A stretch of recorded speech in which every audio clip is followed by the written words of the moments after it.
Hello students, welcome all of you in today's class. Today we will learn about simple present tense.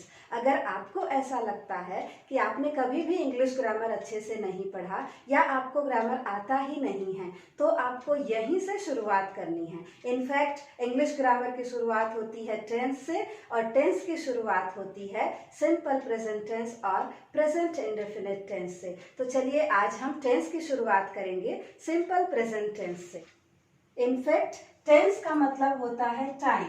Tense ऐसे verb forms होते हैं जो हमें time के बारे में बताते हैं. किसी भी काम के टाइम के बारे में, समय के बारे में हम तीन ही तरीके से बता सकते हैं. हिंदी में भी हम बोलते हैं वर्तमान काल, भूतकाल और भविष्य काल. तो उसी तरीके से कोई भी काम यदि वो चल रहा है तो वो प्रेजेंट टेंस है. यदि वो काम खत्म हो चुका है दैट इज पास्ट टेंस. यदि वो काम होने वाला है तो हम उसे बोलते हैं फ्यूचर टेंस. टेंस हमें इन दो चीजों के बारे में बताता है. पहला तो टाइम जिसको हम इन तीन तरीके से लिखते हैं और दूसरा है completion of work. Completion of work कहने का मतलब कोई भी काम कितना पूरा हुआ है ये बताना. अब देखिए किसी भी काम को हम कितना खत्म हुआ है कैसे बताएंगे. सबसे पहला तो ये कि वो काम अभी चल रहा है. चल रहा है दैट मीन्स कंटिन्यूअस. वो काम पूरी तरह से खत्म हो चुका है दैट इज परफेक्ट. परफेक्ट माने बिना कोई कमी के, बिना कोई गलती के पूरी तरह से वो काम हो चुका है. तो कंटिन्यूअस एंड परफेक्ट. हमें उस काम के समय के बारे में नहीं पता कि वो कब शुरू हुआ और वो कब तक चलेगा. वो अनिश्चित है और अनिश्चित को हम बोलते हैं इनडेफिनिट. इनडेफिनिट का अर्थ ही होता है अनिश्चित. और एक और है परफेक्ट कंटिन्यूअस. ऐसा कोई काम जो पूरी तरह से शुरू तो हो चुका है पास्ट में लेकिन अभी भी वो चल रहा है. ठीक है. तो इस तरीके से हम कंप्लीशन ऑफ वर्क को इन चार टाइप्स से हम शो करते हैं. और प्रेजेंट टेंस के हमारे पास कितने प्रकार हो गए?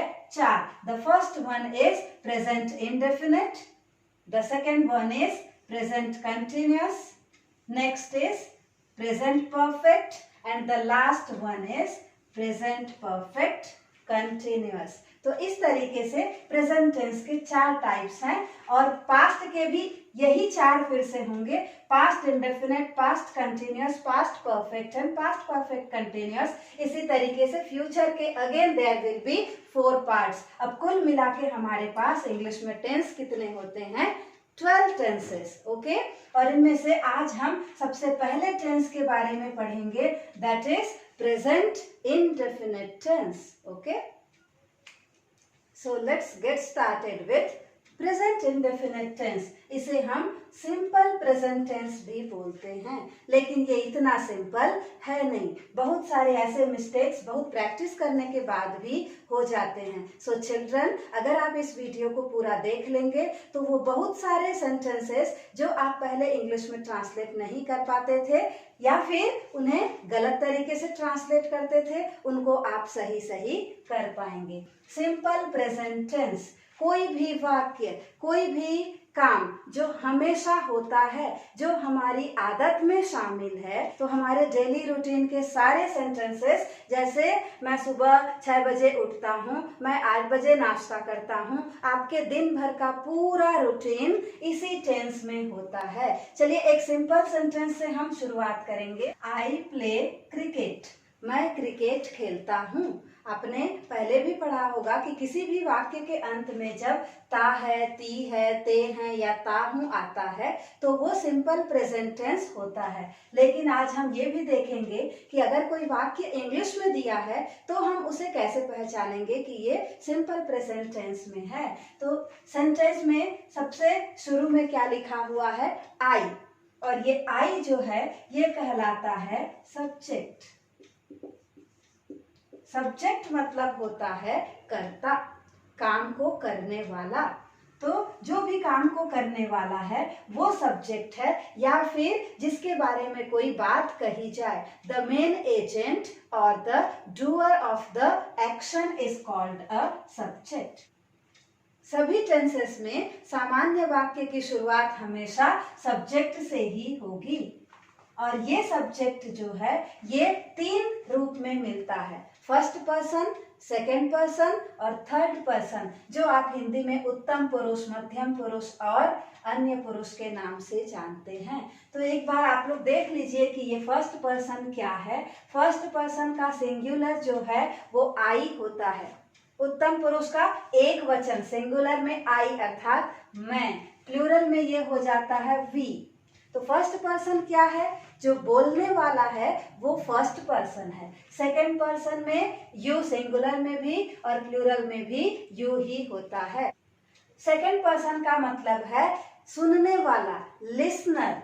तो फर्स्ट पर्सन स्पीकर है, सेकंड पर्सन लिसनर है। जो बोल रहा है वो फर्स्ट पर्सन है, अगर वो एक है तो आई होगा, अगर बोलने वाले एक से ज्यादा होंगे तो वो हो जाएगा वी। उसी तरीके से लिसनर, हम कोई भी बात को किसको सुनाते हैं, जो सामने में होगा, और सामने में अगर कोई एक जने है तो हम यू बोलेंगे, ज्यादा भी हैं तो भी यू ही बोलेंगे। भले हिंदी में हम तू, तुम या आप यूज करते हैं, लेकिन इंग्लिश में सभी के लिए singular as well as plural we use you always. और थर्ड पर्सन वो होता है जिसके बारे में फर्स्ट पर्सन और सेकंड पर्सन मिलकर बात करते हैं। मैं और आप मिलकर हम जिस किसी के भी बारे में बात करें वो थर्ड पर्सन है। तो फर्स्ट पर्सन और सेकंड पर्सन मिलकर किसके बारे में बात करेंगे, या तो वो किसी लड़के के बारे में करेंगे, दैट इज ही। अगर वो किसी लड़की के बारे में बात करेंगे, इट बिकम्स शी। वो दुनिया की कोई भी चीज के बारे में बात कर सकते हैं जो नॉन लिविंग हो, और अगर वो एक वचन में है तो हम उसको बोलते हैं इट। और जैसे ही ये तीनों प्लूरल फॉर्म में आते हैं, बहुवचन में आते हैं, तो वो बन जाता है दे अर्थात वे। एक लड़का है तो ही, अगर हम एक से ज्यादा लड़कों के बारे में बात करेंगे तो दे। एक लड़की है तो she, similarly in plural form it becomes they. निर्जीव चीज भी अगर एक है तो हम उसे बोलते हैं इट। एनिमल्स के लिए भी इंग्लिश में हम इट ही यूज करते हैं, डॉग, कैट सभी के लिए। तो अगर वो एक है तो इट, और अगर एक से ज्यादा है तो दे। तो जब भी आपको बोला जाए थर्ड पर्सन सिंगुलर, ये तीनों चीजें आएंगी, आपको हमेशा ध्यान रखना है, ही, शी एंड इट। ओके, तो सिंपल प्रेजेंट टेंस में सब्जेक्ट के बाद ये जो वर्ड दिखाई दे रहा है प्ले, प्ले क्या है, it is a main verb. Hindi में हम बोलते हैं मुख्य क्रिया, एक्शन वर्ड है जो काम को दिखा रहा है। और क्रिकेट जो है ये है ऑब्जेक्ट, कर्म जिसको बोला जाता है। तो मेन वर्ब क्या है, जो शब्द किसी काम को दिखाता है। और ये मेन वर्ब हमको सारे टेंसेस में 3 फॉर्म में मिलेगा, प्रेजेंट, पास्ट और पार्टिसिपल, जिसको हम फर्स्ट फॉर्म, सेकंड फॉर्म और थर्ड फॉर्म बोलते हैं, just like go, went and gone. कई बार ये मेन वर्ड तीनों फॉर्म में अलग अलग होते हैं, कई बार इनमें सिर्फ ईडी लगा होता है, जैसे टॉक, टॉक्ड, टॉक्ड। कई बार ये वर्ड तीनों फॉर्म में सेम ही होते हैं, just like put, put and put. तो ये जो तीनों फॉर्म्स है मेन वर्ब के, ये आपको याद करना होगा। आप किसी भी ग्रामर की बुक में देखेंगे या फिर आप नेट पर भी सर्च करेंगे तो आपको इम्पॉर्टेंट मेन वर्ब्स की लिस्ट आसानी से मिल जाएगी, जो हमेशा डेली लाइफ में हमारे काम आते हैं। वो सभी एक्शन वर्ड, सोना, खाना, उठना, बैठना, लिखना, पढ़ाई करना, होमवर्क करना, ये सारे वर्ड्स की इंग्लिश ये तीनों फॉर्म में आपको सबसे पहले याद करना पड़ेगा। तो ये तो हुआ मेन वर्ब। अब है ऑब्जेक्ट। ऑब्जेक्ट क्या है, किसी भी सेंटेंस में जो क्या का आंसर दे वो ऑब्जेक्ट है। आई प्ले क्रिकेट, मैं क्रिकेट खेलता हूँ, मैं क्या खेलता हूँ का आंसर क्या होगा, cricket, that is an object. तो सिंपल प्रेजेंट टेंस में अभी हमने देखा कि सब्जेक्ट के बाद सीधा मेन वर्ब आएगा और उसके बाद ऑब्जेक्ट आएगा। ये मैंने सिंपल प्रेजेंट टेंस का स्ट्रक्चर यहाँ पर लिख दिया है, ये आपको हमेशा याद रखना है। कोई भी ऐसा सेंटेंस जिसके अंत में ता है, ती है, ते है, आए, आप उसे सिंपल प्रेजेंट टेंस में इस तरीके से बनाएंगे। अब आई प्ले क्रिकेट की जगह अगर हम लिखें ही, तो ये क्या हो जाता है, ही plays cricket. This is one of the very important rule of simple present tense कि मेन वर्ब जो है वो फर्स्ट फॉर्म में होगा, लेकिन कभी कभी उसमें हम एस या ईएस लगाएंगे। तो वो जो मैंने आपको अभी फर्स्ट पर्सन सेकंड पर्सन बताया वो इसी के लिए था कि जब भी हमारा सब्जेक्ट थर्ड पर्सन सिंगुलर में होगा तो हम मेन वर्ब में एस या ईएस लगाएंगे। यहाँ पर देखिए हमारा सब्जेक्ट क्या है, ही, और ही क्या है, third person singular, he, she and it. ये अभी मैंने आप लोगों को बताया। तो जहां पर भी सब्जेक्ट ही, शी या इट होगा तब हम मेन वर्ब में या तो एस लगाएंगे या फिर ईएस लगाएंगे। तो आई प्ले क्रिकेट से ये बन गया ही प्लेज क्रिकेट। अब हमको ये कंफ्यूजन नहीं होना चाहिए कि हम कहाँ पर एस लगाएंगे और कहाँ पर ईएस लगाएंगे। अगर ही प्लेस की जगह होता कि ही गोज टू स्कूल, तो हम क्या लगाते हैं, गो में हमने ईएस लगा दिया, जबकि प्ले में क्या लगा हुआ है, एस लगा हुआ है। तो ही गोज टू स्कूल। अब हमको कैसे डिसाइड करना है कि एस होगा या ईएस होगा। ये एस या ईएस हम उसी तरीके से लगाएंगे जैसे हम नाउन में सिंगुलर और प्लूरल बनाते हैं। यदि किसी शब्द में एस है, एस एस है, सी एच है, एस एच है, एक्स है या ओ है, कोई भी वर्ड अगर इन सभी में एंड होता है तो हम उनमें लगाते हैं ES. Just like push, pushes, mix, mixes, go, it becomes goes, जैसे हमने यहाँ पर किया। अगर ऐसा कोई वर्ड है जैसे फ्लाई, नाउन में हम कैसे प्लूरल बनाते हैं, वाई को हटाकर आई ई एस, सेम यहाँ भी करना है। फ्लाई से ये बन जाएगा फ्लाइज। ओके, तो he plays cricket and he goes to school. सबसे इंपॉर्टेंट रूल कि ही की जगह किसी लड़के का नाम भी हो सकता है, शी की जगह किसी लड़की का नाम भी हो सकता है, और इट की जगह पर कोई नॉन लिविंग थिंग या फिर कोई अब्स्ट्रैक्ट नाउन भी हो सकता है। अब ही प्लेज क्रिकेट की जगह पर रवि प्लेज क्रिकेट भी हो सकता है। इट की जगह पर कोई abstract noun just like weather changes daily, मौसम रोज बदलता है। तो मौसम चूंकि इट है, एक वचन है, इसलिए हम चेंज में क्या लगाएंगे, एस। तो इस तरीके से हमको एस या एस लगाना होता है। ट्रेन चलती है, द ट्रेन मूव्स। चिड़िया उड़ती है, द बर्ड फ्लाइज। अगर चिड़िया एक से ज्यादा है तो वो क्या हो जाएगा, बर्ड्स फ्लाई। ओके, और यही कारण है कि हम बोलते हैं द डॉग बार्क्स। लेकिन जैसे ही ये सब्जेक्ट प्लूरल फॉर्म में आता है ये क्या हो जाएगा, द डॉग्स बार्क। कुत्ता भौंकता है और कुत्ते भौंकते हैं, द डॉग्स बार्क। इस तरीके से हमको सिंपल प्रेजेंट टेंस में सेंटेंसेस बनाना है। अब बात आती है किसी भी सेंटेंस को नेगेटिव और इंटरोगेटिव में बनाने की। नेगेटिव मतलब ऐसे वाक्य जिनमें नॉट लगा होता है, और इंटरोगेटिव मतलब ऐसे वाक्य जो प्रश्नवाचक होते हैं, जिनमें हम कोई प्रश्न पूछते हैं। तो चलिए देखते हैं नेगेटिव और इंटरोगेटिव सेंटेंसेस कैसे बनाएंगे।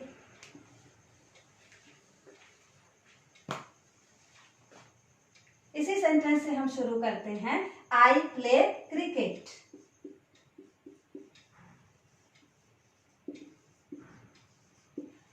अब सिंपल सेंटेंसेस में प्रेजेंट इंडेफिनिट टेंस में सब्जेक्ट के बाद कोई मेन वर्ब नहीं था, लेकिन नेगेटिव और इंट्रोगेटिव सेंटेंस में हमको हेल्पिंग वर्ब लगाना पड़ेगा। और दो हेल्पिंग वर्ब हैं सहायक क्रिया, they are do and does. अब चूंकि हेल्पिंग वर्ब्स दो हैं, डू और डज, तो हमको ये भी देखना पड़ेगा कि हम कब डू यूज करेंगे और कब डज। अगर हम इसी एग्जांपल को ले लें, आई प्ले क्रिकेट, मैं क्रिकेट खेलता हूँ। अगर हम इसको नेगेटिव सेंटेंस बनाएंगे, निषेधात्मक वाक्य, तो ये बन जाएगा मैं क्रिकेट नहीं खेलता हूँ। अब नहीं खेलने के लिए हमको इस डू और डज के साथ क्या लगाना पड़ेगा, नॉट।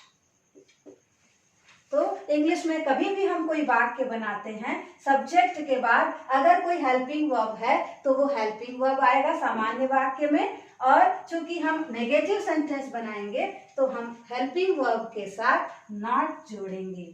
अब आई के साथ हम डू लगाएंगे कि डस, कैसे डिसाइड करेंगे? हमको हमेशा याद रखना है कि थर्ड पर्सन सिंगुलर के साथ हम डज लगाते हैं।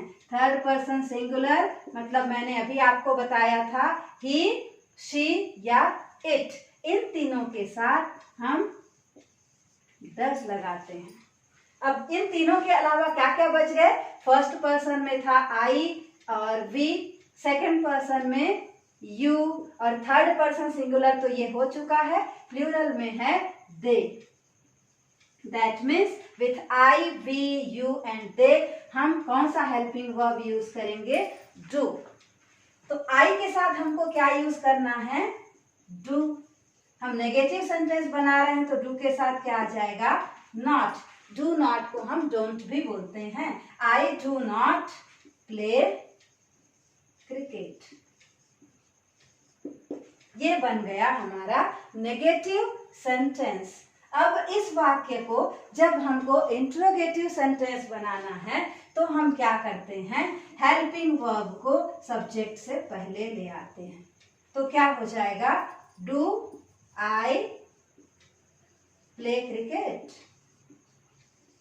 और चूंकि ये प्रश्नवाचक वाक्य है तो ये मार्क लगाना मत भूलिए, this is question mark. Do I play cricket.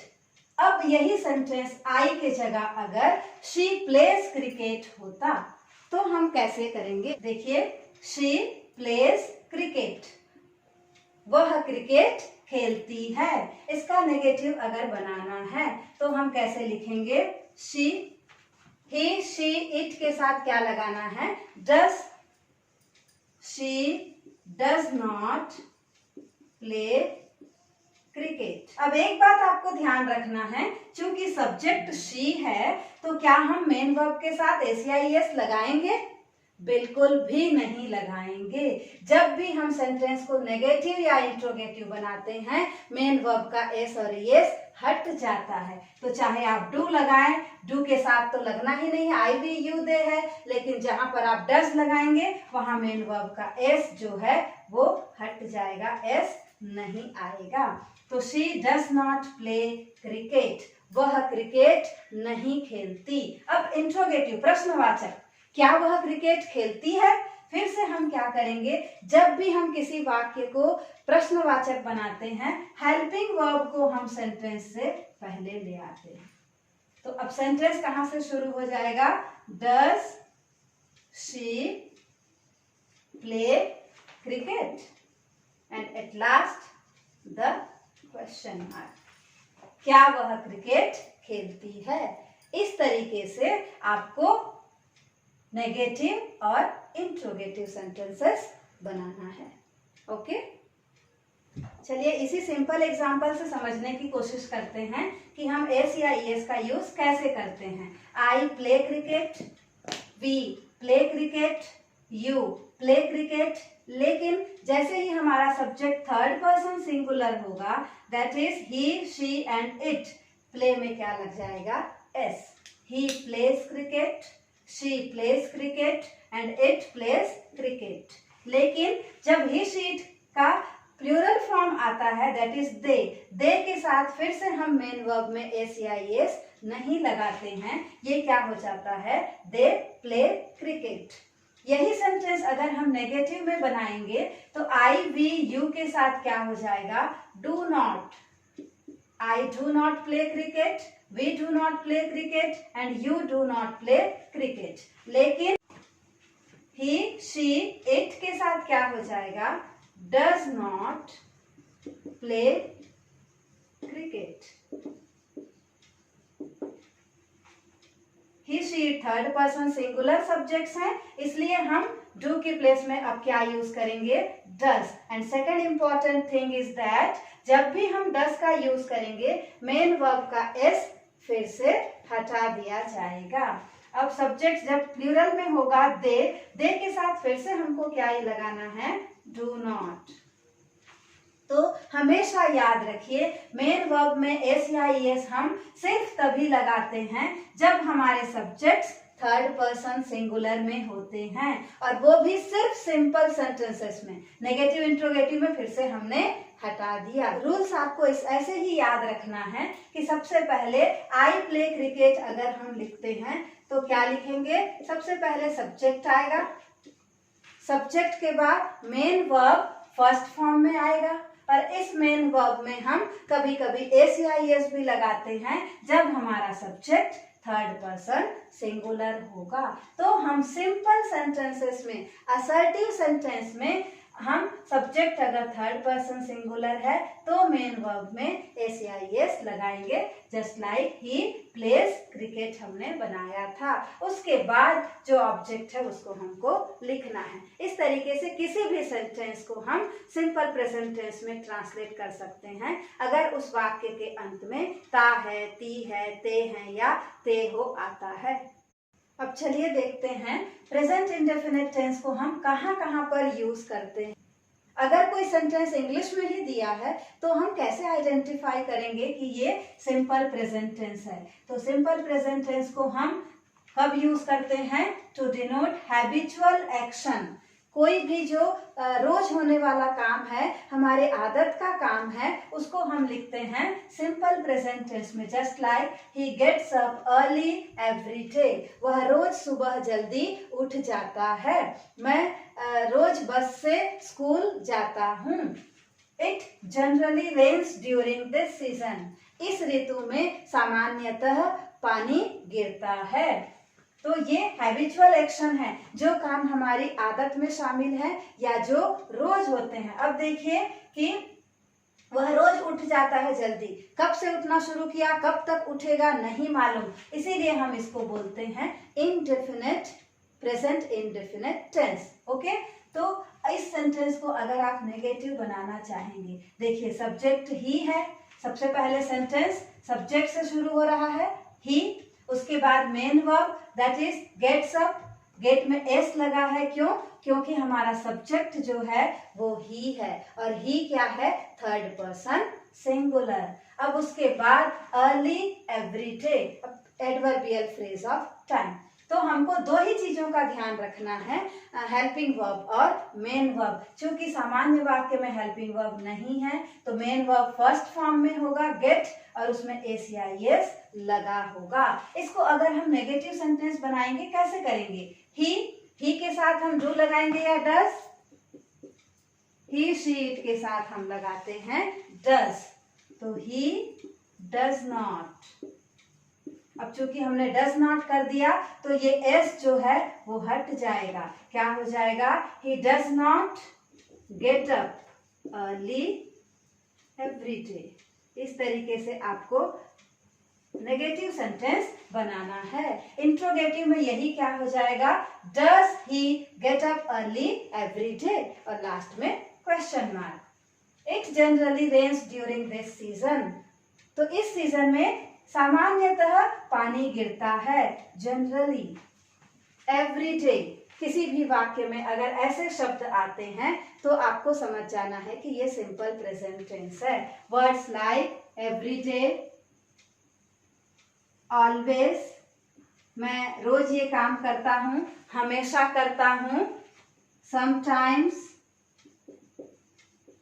Never, occasionally,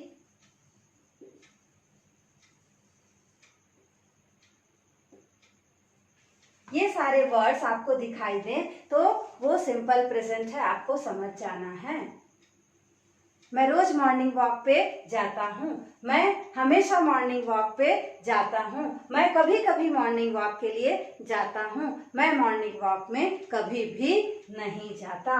तो ये सारे वर्ड्स हमारे हैबिट को शो करते हैं और वो सिंपल प्रेजेंट टेंस होंगे। इसके अलावा facts and universal truth. Facts, कोई भी सच्चाई जो हमेशा होती है, just like water boils at 100 degree. पानी 100 डिग्री पर उबलता है, हमेशा ही उबलता है, कहीं पर भी 100 डिग्री में पानी उबल जाएगा। तो ये फैक्ट है, साइंटिफिक ट्रूथ है, विज्ञान का तथ्य है ये। तो इसमें हमको सिंपल प्रेजेंट टेंस में लिखना है। वाटर, देखिए वाटर जो है वो थर्ड पर्सन और सिंगुलर है, इट है ये। हिंदी में भी हम जल को क्या बोलेंगे? जल, पानी 100 डिग्री पर उबलता है। उबलता है मतलब एक वचन है, तो इसलिए इट के साथ बॉइल में क्या लगाया गया है? S. The earth revolves round the sun. पृथ्वी जो है सूर्य के चारों तरफ परिक्रमा करती है। The earth, again the earth क्या है? ये ही नहीं हो सकता, शी नहीं हो सकता, ये इट है। दुनिया की हर एक चीज थर्ड पर्सन सिंगुलर है। अगर आई, वी या यू नहीं दिया है, दैट मीन्स वो थर्ड पर्सन है। तो अगर एक वचन में है तो वो ही, शी या इट होगा, बहुवचन में दे होगा। तो ये नॉन लिविंग है और एक वचन है, इसलिए ये इट होगा। और इट है इसलिए रिवॉल्व में क्या लगा हुआ है? एस लगा हुआ है। The earth revolves round the sun. Okay, so children, कुछ ऐसे भी सेंटेंसेस होते हैं जिनमें काम जो है फ्यूचर में होने वाला होता है, तो भी हम उनको सिंपल प्रेजेंट टेंस में लिखते हैं। देखिए, planned action in near future. तो अगर कोई काम जिसकी पूरी प्लानिंग हो चुकी है और वो भविष्य में भी होने वाला है, तो हम उसको लिखेंगे सिंपल प्रेजेंट टेंस में। The party starts at 8 PM। Party कब शुरू होगी? रात को 8 बजे। अभी वो शुरू नहीं हुई है, तो भी हम उसको लिखते हैं party starts, simple present tense. The train leaves tonight at 9 PM। यह ट्रेन आज रात को 9 बजे यहाँ से निकलेगी या छूटेगी।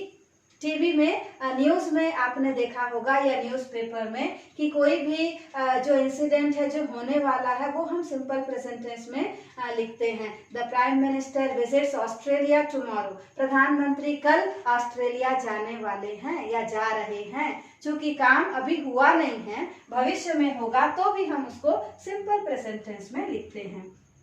कुछ एक्सक्लेमेटरी सेंटेंसेस में, आश्चर्यबोधक वाक्य में भी सिंपल प्रेजेंट टेंस यूज किया जाता है। Just like here comes my बस। लो, मेरी बस आ गई। See the movie starts. देखो, फिल्म शुरू हो गई, तो सी द मूवी स्टार्ट्स। ये भी सिंपल प्रेजेंट टेंस में होता है। मैचेस की लाइव कमेंट्री जो होती है, उसमें just like he takes the ball and hit a 6। उसने गेंद को पकड़ा और छक्का मारा। पकड़ा और मारा दोनों पास्ट है, लेकिन फिर भी हम उसको इंग्लिश में सिंपल प्रेजेंट टेंस में लिखते हैं। तो अगर आप ये सभी रूल्स को अच्छे से याद रखेंगे तो आपको कंफ्यूजन नहीं होगा कि कैसे कोई काम फ्यूचर में होने वाला है, तो भी हमने उसे सिंपल प्रेजेंट टेंस में लिख दिया। बस आपको एक ही चीज हमेशा ध्यान देना है कि सब्जेक्ट जब जब थर्ड पर्सन सिंगुलर है, मेन वर्ब में आपको एस या एस लगाना कभी भी नहीं भूलना है। So children, hope the whole concept is clear to you now. अगर अभी भी आपको कोई प्रॉब्लम है तो आप कमेंट सेक्शन में पूछिए, मैं जरूर जवाब दूंगी। Okay, thank you.